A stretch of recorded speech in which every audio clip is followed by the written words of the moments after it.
Is it actually 2:11? Mm-hmm. Oh. The professor said the Scrappy Cups didn't have magic. Yeah. That's right. They do. The Scrappy Cups. Oh, yeah. Okay. So, I'm gonna back up and reread a little bit. The thunder rumbled once more, and the wind chimes in the courtyards sang an eerie song. Over the sound came another sound, a faint chattering noise that brought the children to their feet as it grew louder and louder. The proc strode to the big double doors and flung them open. The noise was almost deafening. Running towards him down the corridor were all the members of the royal household. They were chattering and tripping and falling over each other in their haste and excitement. The Jiffies were screaming, "It's done, Your Majesty! It's done! It's done!" "Come and see! Come and see!" cried the little flukes. They tugged at the Whangdoodles' slippers. "Hurry, Your Majesty!" Sidewinders thrashed through the crowd, waving their trunks in the air and yelling, "The professor says to come straight away!" "Yes, yes, straight away!" everybody shouted at once. Ben cried in triumph, "He's done it! He's done it!" The Whangdoodle turned bright red and leaned momentarily against the proc. He clutched his stomach. Then, regaining control, he began to gallop towards the great hall. The Jiffies and the Sidewinders and the Flukes fell back to allow him room, but the moment he had passed, the vast throng closed ranks and followed after him. Tom, Ben, and Lindy found themselves being swept along. In their excitement, they unashamedly pushed and shoved until they were at the head of the crowd and close behind the Whangdoodle. He skidded to a halt just inside the doors of the great hall. As abruptly as the noise had begun, it died away. In the hushed, expectant silence, a weary and exhausted Professor Savant walked forward to greet the Whangdoodle. "Your Majesty," he said, and the children knew that it was hard for him to control his excitement. "There is someone I would like you to meet." He stepped to one side. A gasp of astonishment rose from the crowd. Seated on a white silk cushion in the center of the room, looking at everyone with much curiosity, was a smaller, daintier, and undeniably feminine replica of the Whangdoodle. She was the color of a fawn. Her eyes were large and soft, with long curling lashes. On her head were small antlers, which she wore like a crown. Her front hooves were crossed delicately on the pillow, and her back hooves were covered by a pair of tiny satin slippers. She was breathtakingly beautiful. She caught sight of the king and blinked with surprise, and then smiled to reveal one sweet tooth with a daisy on it. In a voice that suggested the softest murmurings of a harp, she whispered, "Umble-dum-dee-dum." The Whangdoodle stood absolutely still, momentarily stunned. He turned every color of the rainbow. Then his legs buckled beneath him, and he fainted. Chapter 8. The great hall was cleared in readiness for a celebration. As miraculously as it had been turned into a laboratory, it now turned into a banquet hall. Lanterns and banners and silk canopies and ribbons were brought in. Tables and chairs were set for a tremendous feast. The royal gold and silver was polished until it shone brighter than ever before. Flowers were gathered, great and exotic dishes were prepared. The Whangdoodle had ordered the greatest party in the history of Whangdoodle Land, and the palace staff intended to see that he got it. The king was beside himself with happiness, and the entire country rejoiced with him. Lindy was concerned about a dress when the subject of a party was first suggested. "I don't have anything to wear," she cried in dismay. "I can't go to the party in these old clothes." The Whangdoodle put her at ease. He commissioned a dress of ambrosia flowers for her, with a band of flutterby silk for her hair. New clothes were fashioned for the professor and the boys, and each was given a handsome cape for the occasion. By sunset, everything was ready, and the excitement in the palace was intense. The Splinter Cap was the first to arrive. He bounded into the great hall with tremendous enthusiasm and seemed genuinely pleased to see Lindy. He had brushed his silky fur until it shone. He wore a diamond bracelet around his tail. The wiffle bird was well enough to join the party, and for most of the evening stayed close to Tom. The Onyx from the kitchens came, and for a change he looked quite cheerful. He wore a smart frilly hat which kept falling over his eyes. The sidewinders wore their dress uniforms with bright red shoes and golden stockings on their 10 legs. The Proc surprised everyone. He arrived at the party looking resplendent in an embroidered frock coat and a silver hat and carrying a long jeweled staff. "You really do look like a prime minister," Ben said. The Proc actually blushed. "Oh, this old thing. I haven't taken it out of the cupboard for at least 200 years. Lindy's flowered dress was a triumph. Tom said candidly that she had never smelled so nice. The boys were handsome in their new capes, and the professor looked particularly dashing. The Whangdoodle had presented him with a gold laurel wreath, which sat with distinction on his head. He had tucked his new crimson corduroy trousers into his purple socks, and of course he wore the cape and the special ring that the Whangdoodle had given him.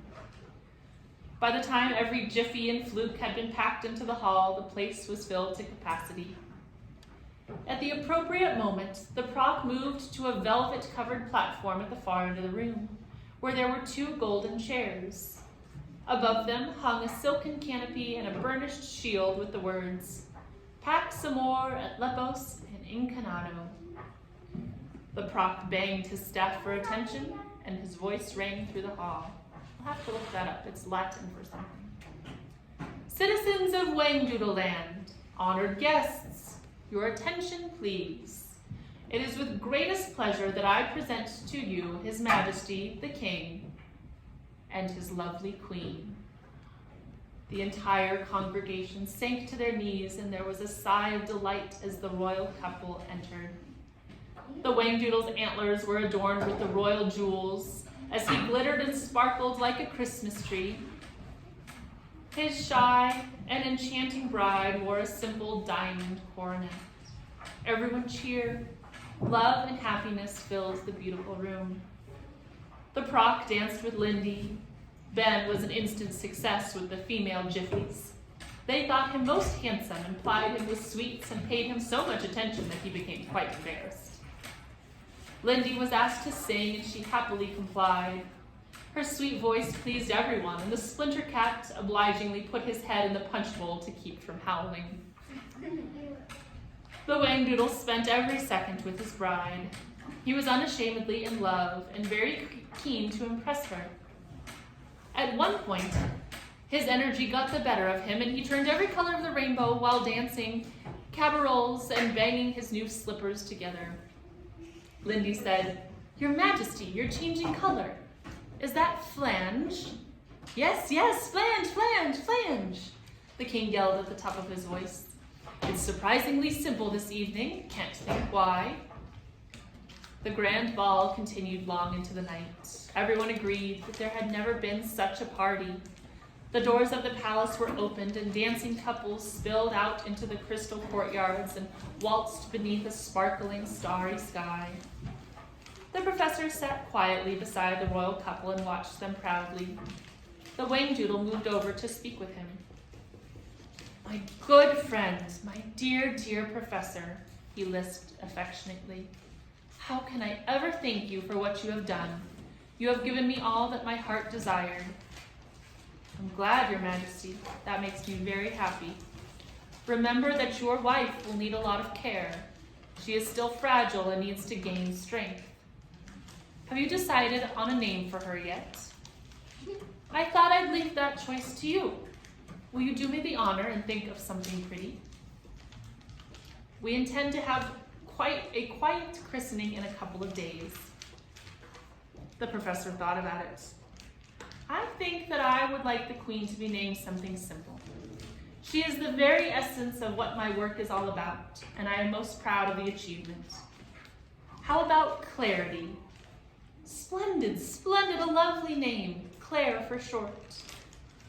The Whangdoodle turned to his wife and said, My dear, the professor has thought the perfect name for you. You are to be christened Clarity. The little Whangdoodle looked at the king and murmured, Umble-dumble, dumble-dum. The Whangdoodle immediately turned crash pink. The professor smiled. What does that word mean, Your Majesty?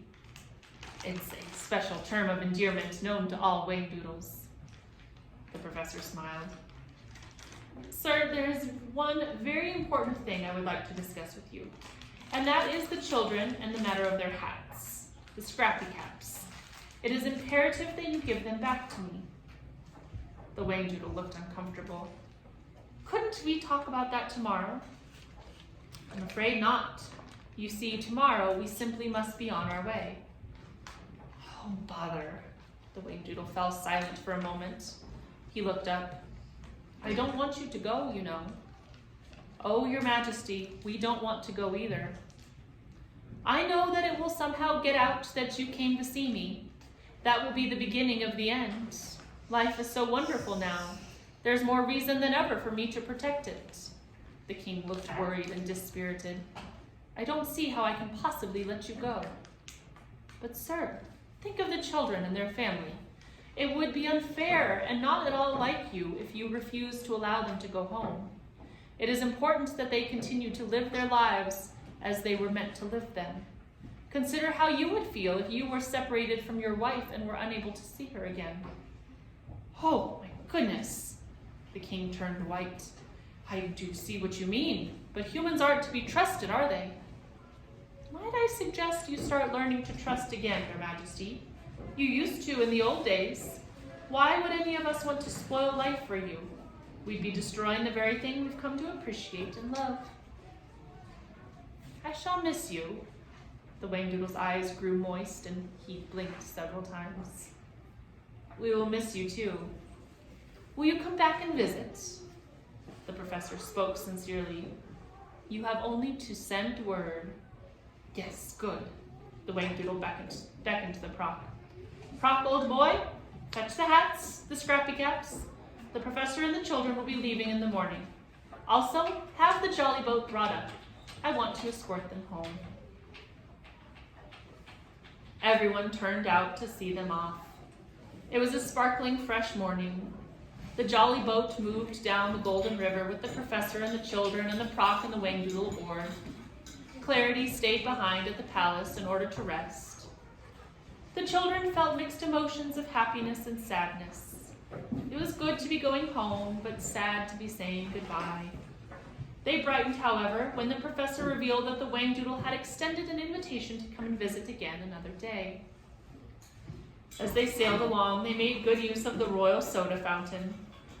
Having eaten their fill, the children reflected on all the exciting things they had done and the wonders they had seen. Lindy looked at the mountains and remembered the gyroscatus and wondered how she had ever managed to pluck up enough courage to cross the bridge for the professor. Ben saw the needle rock and thought how narrowly they had missed being caught by the splinter cat. Tom recalled his valiant dash to catch up with the brain strain. Each child concluded that every danger, every challenge had finally been worthwhile. The Whangdoodle was deep in conversation with the professor. I'm going to tell you a secret, he confided. The Proc said never to tell anyone, but I want to tell you. When all the other Whangdoodles disappeared so many hundreds of years ago, it was because humanity chose to forget them. The only reason I was able to stay alive in those dreadful times was because I was certain that somebody, somewhere, still believed in me. I thought you might like to know how good it feels to have my faith justified after all these years.